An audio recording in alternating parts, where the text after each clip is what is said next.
Let's be honest, Helen, Tyler Brennan said, leaning back in his leather chair with that smug smile I'd grown to despise. Women your age just can't keep up with where this industry's headed. Technology moves fast, and frankly, I need people who can adapt. I sat there, my hands folded neatly in my lap, watching this 32-year-old boy who'd never worked a day outside his father's company tell me I was obsolete. 20 years. 20 years I'd given to Nexora Labs, building their operations from the ground up, training every new hire, managing every crisis. And now he was dismissing me like I was some outdated equipment. I completely understand, I said calmly, forcing that practiced smile I'd perfected over decades of dealing with difficult clients. Inside, my heart was pounding, but my voice remained steady. You have to do what you think is best for the company. Tyler's eyebrows shot up slightly. He'd clearly expected an argument, maybe tears. Instead, he got composed agreement from a 56-year-old woman who'd seen enough corporate politics to know when a battle was worth fighting. Well, that's refreshing, he said, shuffling through papers on his desk. I was prepared for this to be more difficult. Most people don't take termination so well. I'm not most people, I replied, standing up and smoothing my navy blazer. When would you like me to finish up my current projects? End of the week should be fine. Human resources will handle the paperwork. He was already looking at his computer screen, dismissing me from his attention as easily as he'd dismissed me from my job. I walked out of his corner office, past the glass walls that gave him a view of the entire operations floor. The floor I'd designed, optimized, and managed for 2 decades. The irony wasn't lost on me that he was firing the person who'd created the very systems that made his family's company profitable. My name is Helen McRae, and until 5 minutes ago, I was the operations director at Nexora Labs, a tech distribution company here in Indianapolis. I'd started as a logistics coordinator when the company was just 12 employees cramped into a rented warehouse. Now we employed over 200 people and moved millions of dollars worth of equipment every month. I'd built the shipping protocols, designed the inventory management system, and personally trained most of the department heads. But Tyler didn't see any of that. He saw a middle-aged woman who didn't fit his vision of a modern, dynamic company. What he didn't know was that his smart business decision was about to become his worst nightmare. I'd seen this coming for months. Ever since Robert Brennan started handing more responsibility to his son, Tyler had been making changes, most of them poorly thought out. He'd hired a bunch of recent graduates with impressive degrees, but no practical experience, convinced that youth automatically meant innovation. The truth was, I'd been quietly consulting with Veltrix Optics for the past 6 months. James Morrison, their operations vice president, had been trying to recruit me for 3 years.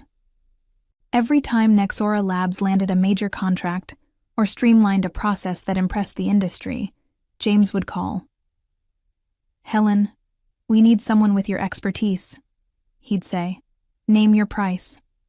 I'd always declined, loyal to Robert Brennan, who'd given me my first real opportunity in logistics. But loyalty was a two-way street, and watching his son systematically disrespect the people who'd built the company was wearing my patience thin. The morning of my termination, I'd already been scheduled to have lunch with James. What Tyler intended as my farewell meeting had just become my final interview. You're free, James said, grinning as we sat in the quiet corner booth at Romano's downtown. When can you start? Monday, I replied, surprising him. But there's something you should know. I designed every operational system at Nexora. The shipping routes, vendor relationships, inventory protocols, all of it runs through processes I created. James leaned forward, his expression sharpening. Are you saying what I think you're saying? I'm saying that Tyler Brennan just fired the only person who truly understands how his company operates. And I documented everything. I pulled out a thick folder from my briefcase. 20 years of process improvements, vendor contacts, and system specifications. All completely legal since I developed them, and there's no non-compete clause in my termination package. The irony was beautiful. Tyler had been so eager to get rid of me that he'd rushed through the paperwork. No retention bonus, no consulting agreement, no restrictions on where I could work. Just a standard severance package and a quick exit. "We've been trying to crack into Nexora's client base for years," James said, flipping through my documentation. "These shipping routes alone would save us millions in logistics costs. Their 3 biggest clients all have contracts coming up for renewal in the next 60 days, I mentioned casually, and I happen to know exactly what terms they've been discussing. James signaled the waiter for champagne. "Helen, I think this is going to be a very profitable partnership." I smiled, thinking about Tyler's smug expression just a few hours earlier. He had no idea what was coming. The rest of that week at Nexora was almost amusing. Tyler walked around the office with an air of self-satisfaction, clearly pleased with his difficult decision. He'd called an all-hands meeting Tuesday morning to announce organizational changes. "As we move forward in an increasingly competitive market," he announced to the assembled staff, "we need leadership that can adapt to technological advances and industry evolution. That's why we've made some strategic personnel changes." I watched from the back of the conference room as confused glances were exchanged. Most of these people had worked with me for years. They knew exactly what strategic personnel changes meant. "Helen McRae has decided to pursue other opportunities," Tyler continued, not even having the decency to acknowledge my presence. "We wish her well in her future endeavors." After the meeting, a steady stream of employees stopped by my office. Janine, my assistant operations manager, was the first. "This is insane," she whispered, closing my door. "Half our vendor contracts are in your name. The shipping software was your design. How does he expect us to manage without you?" "You'll figure it out," I said diplomatically, continuing to pack my personal items. Tyler seems confident in his new direction. What I didn't tell Janine was that I'd spent Monday and Tuesday meticulously documenting every password, every vendor contact, every process detail, and emailing it all to my personal account. Not theft, just backup documentation of my own work.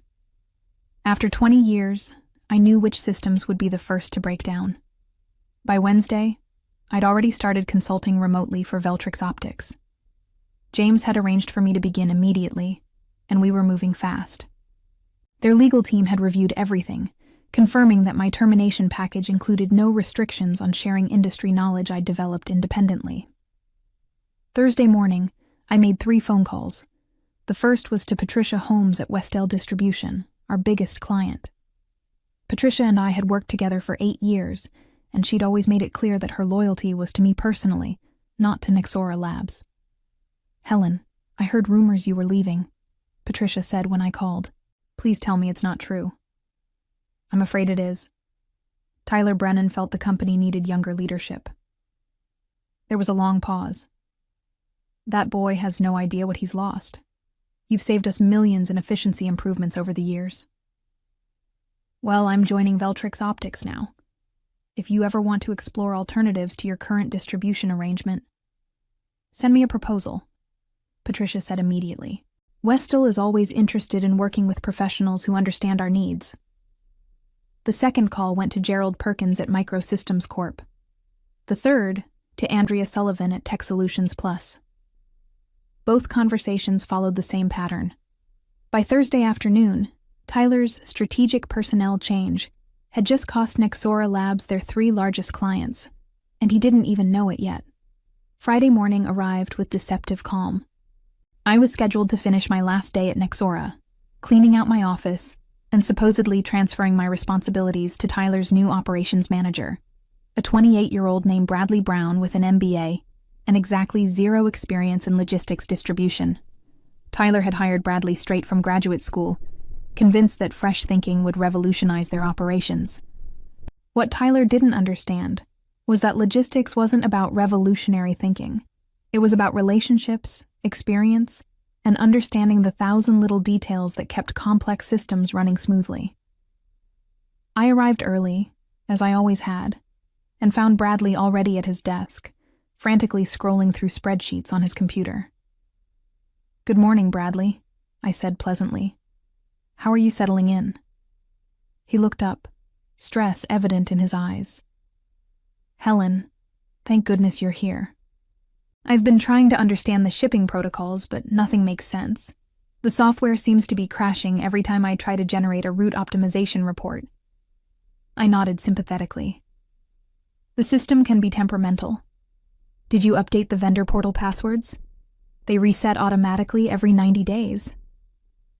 Vendor portal? Bradley looked confused. Tyler didn't mention anything about vendor portals. Oh. I paused, letting the implications sink in. Well, there are 17 different vendor systems that need to be synchronized for the routing software to work properly. Each has its own access credentials and update schedule. Bradley's face went pale. Could you walk me through it?" "I'd love to help," I said, glancing at my watch. "But I'm actually due at Human Resources in 10 minutes to finalize my departure paperwork. And then I have a lunch appointment." The truth was, my lunch was with Patricia Holmes from Westell Distribution, officially signing the contract that would transfer their account to Veltrix Optics. But Bradley didn't need to know that. I spent the next hour in HR, going through the standard exit interview process. When they asked if I had any concerns about the transition, I smiled politely and said that Tyler seemed very confident in his new direction. Just as I was gathering my final belongings, my desk phone rang one last time.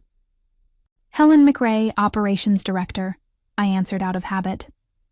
"Helen, it's Gerald Perkins at Microsystems. I need to discuss our contract renewal." "Of course, Gerald. What can I help you with?" "Well, I got a very interesting call from Veltrix Optics this morning. They presented some compelling alternatives to our current arrangement. Before I make any decisions, I wanted to speak with you directly." I could see Tyler through his glass office wall, on a phone call of his own, gesturing animatedly. He looked pleased about something. "I appreciate that, Gerald. But as of today, I'm no longer with Nexora Labs. You'd need to speak with Tyler Brennan about any account concerns." "That's exactly what I was afraid of," Gerald sighed. "Helen, you've been our primary contact for 6 years. You know our needs, our timeline constraints, our budget parameters. Frankly, we're not comfortable working with anyone else." "I understand completely. Business relationships are built on trust and experience. Where are you going? Because wherever it is, Microsystems Corp would be very interested in following you there." I looked across the office at Tyler, who was still on his phone call, probably telling someone about his brilliant strategic decisions. "I'll be working with Veltrix Optics starting Monday," I said. "James Morrison is their operations vice president. Very professional organization." "Perfect. Have James call me Monday morning. We'll want to discuss transitioning our account." As I hung up, I noticed Tyler's phone call had ended. He was staring at his computer screen with a frown, clicking furiously at something that apparently wasn't working. The real fun was just beginning. Monday morning brought the first wave of panic. I was settling into my new office at Veltrix Optics when my old cell phone started buzzing with missed calls from Nexora Labs. 7 calls in the first hour, all from different numbers. James Morrison knocked on my door around 9 a.m., grinning like he'd won the lottery. 3 contracts, he said, holding up a folder. Westell, Microsystems, and Tech Solutions Plus all signed with us this morning. Combined value, $12 million annually. "That's wonderful," I replied, though I felt a small pang of something, not quite guilt, but recognition of what this meant for my former colleagues. "Tyler Brennan called our main line 4 times in the last hour," James continued. "Apparently their shipping system crashed this morning, and none of their vendor portals are responding." I nodded thoughtfully. The quarterly authentication update probably triggered. All vendor passwords reset simultaneously on the first Monday of every quarter. It's built into the security protocol. And Tyler doesn't know this? Tyler doesn't know most things about operations. He assumed it was all automated. I pulled up the new client files on my computer. Have our logistics team schedule installation meetings with the new accounts. I'll want to do site surveys to optimize their delivery protocols. What I didn't mention was that those vendor passwords weren't just randomly generated. I'd designed the system myself, with access codes that followed a pattern only I knew. Tyler could eventually figure it out, but it would take time his clients didn't have. My personal phone rang again. This time, the caller ID showed Robert Brennan, Tyler's father, and the actual owner of Nexora Labs. "Mr. Brennan?" I answered formally. "Helen? What the hell is going on?" Robert's voice was strained. "Tyler tells me you left Friday, and now our whole system is down. 3 of our biggest clients called this morning threatening to cancel their contracts. I'm sorry to hear you're having difficulties, Mr. Brennan." "Don't give me the corporate response, Helen. We've known each other for 20 years. Tyler said you left to pursue other opportunities, but this timing can't be coincidental." I chose my words carefully. Tyler felt that the company needed younger leadership, someone who could better adapt to technological advances. I respected his decision. There was a long pause. "Tyler made this decision without consulting me. I assumed he had your approval." "He didn't." Robert's voice turned cold. "Helen, I need you to come back. Whatever Tyler offered you elsewhere, I'll double it." "I appreciate the offer, Mr. Brennan, but I've already committed to Veltrix Optics. My employment contract began this morning." "Then at least help us transition. Consult for us temporarily. Help Bradley understand the systems." I looked out my new office window at the bustling Veltrix warehouse floor. "I'd be happy to discuss consulting arrangements. My standard rate is $500 per hour, with a minimum 40-hour weekly commitment." Robert was quiet for a moment, probably doing the math.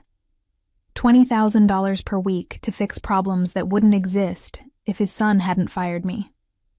"We'll pay it," he said finally.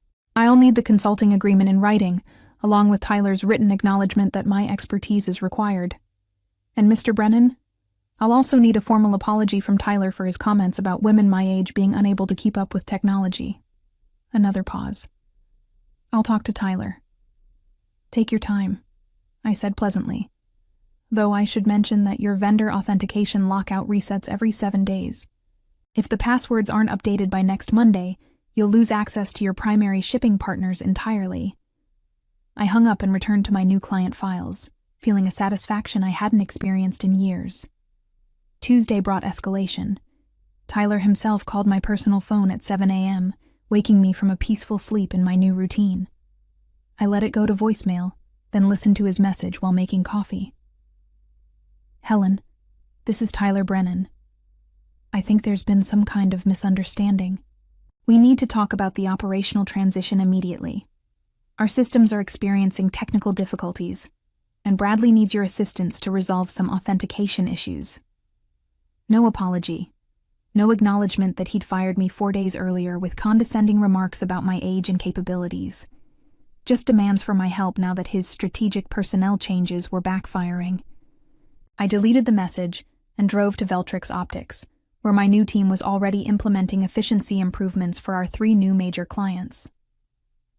Around 10 a.m., James knocked on my door again, this time looking concerned. "Robert Brennan is in our lobby," he said. "He's asking to speak with you personally. Says it's urgent." "Send him up," I replied, saving my work. "This should be interesting." Robert Brennan walked into my office looking like he'd aged 5 years and 4 days. His usually perfect silver hair was disheveled, and his expensive suit was wrinkled. He sat down heavily in the chair across from my desk. "Helen, I owe you an apology," he began. "Tyler told me he'd discussed your departure with you weeks ago, that it was a mutual decision based on your desire to explore new opportunities." "That's not exactly how it happened," I said quietly. "I know that now. I had a very enlightening conversation with Janine yesterday. She told me what Tyler actually said to you." Robert's jaw tightened. His comments about your age and capabilities were completely inappropriate and absolutely not reflective of this company's values. "I appreciate you saying that, Mr. Brennan." "Helen, I built Nexora Labs from nothing, and you helped me grow it into what it became. Firing you wasn't just wrong, it was business suicide. Tyler is young and inexperienced. He made a terrible mistake. I leaned back in my chair, studying the man who'd given me my first real opportunity in logistics management. What exactly are you asking me, Mr. Brennan? Come back. Full restoration of your position, 20% salary increase, and Tyler will report to you instead of the other way around. The offer was tempting. But I thought about Tyler's smug expression when he dismissed me, his casual assumption that women my age were obsolete. That's very generous, I said. But I'm quite happy here at Veltrix Optics. They value experience and institutional knowledge. Robert's shoulders sagged. Then at least help us salvage what we can. Our vendor relationships are destroyed. The shipping software is completely locked out. Bradley doesn't even know where to begin. I told you my consulting rate yesterday.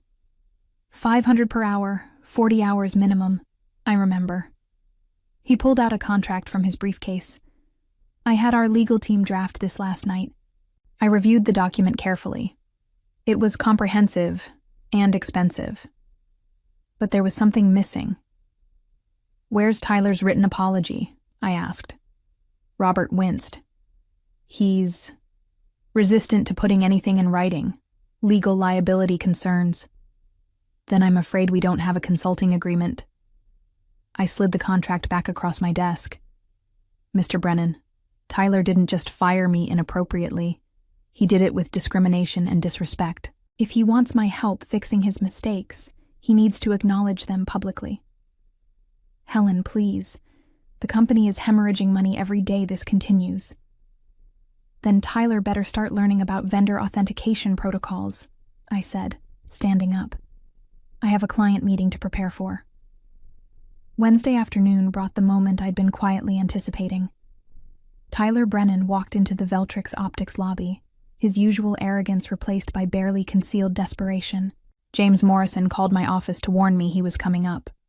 Send him in, I said, arranging the files on my desk. And James, leave my door open. Tyler entered my office like a man walking to his execution.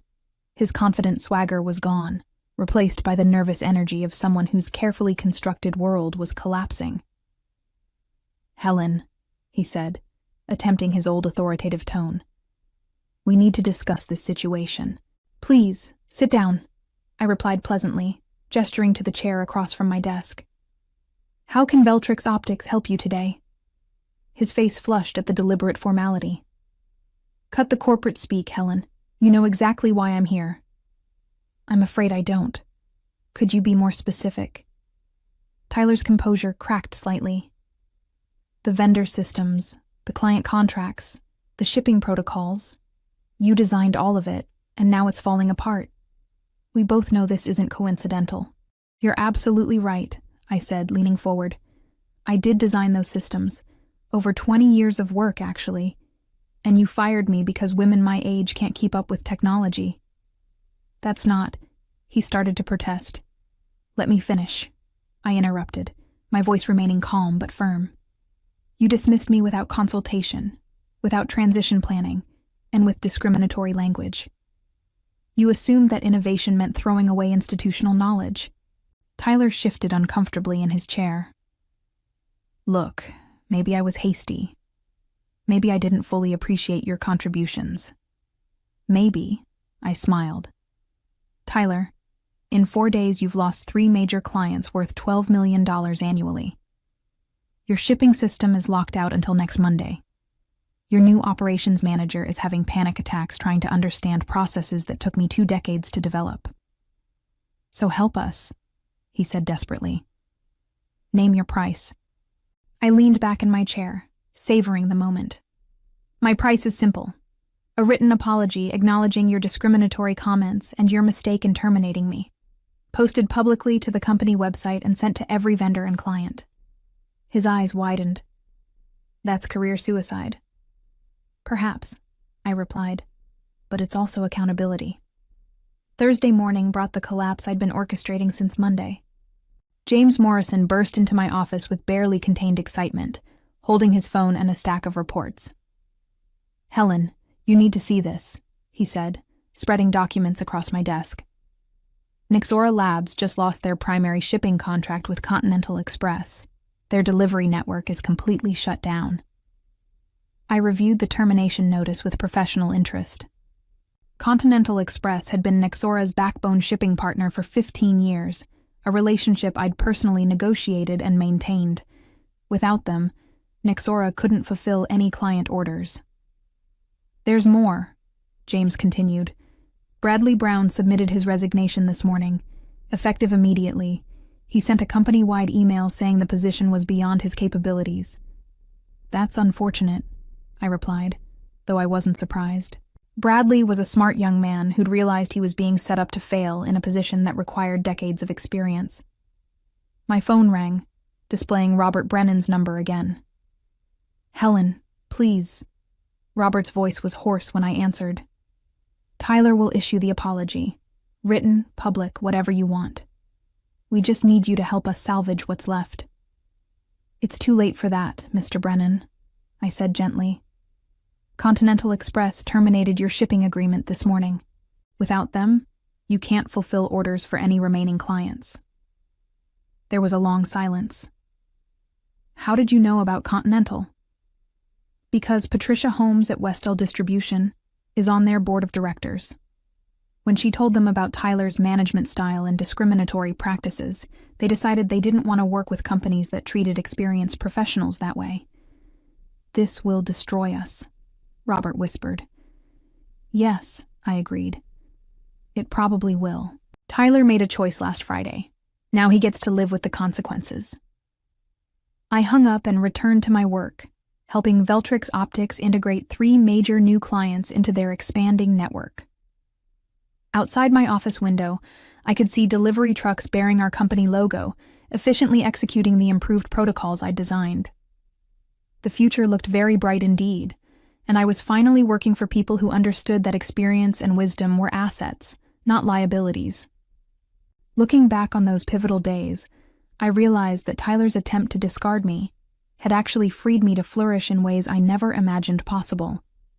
And his downfall served as a powerful reminder that respect and experience should never be undervalued.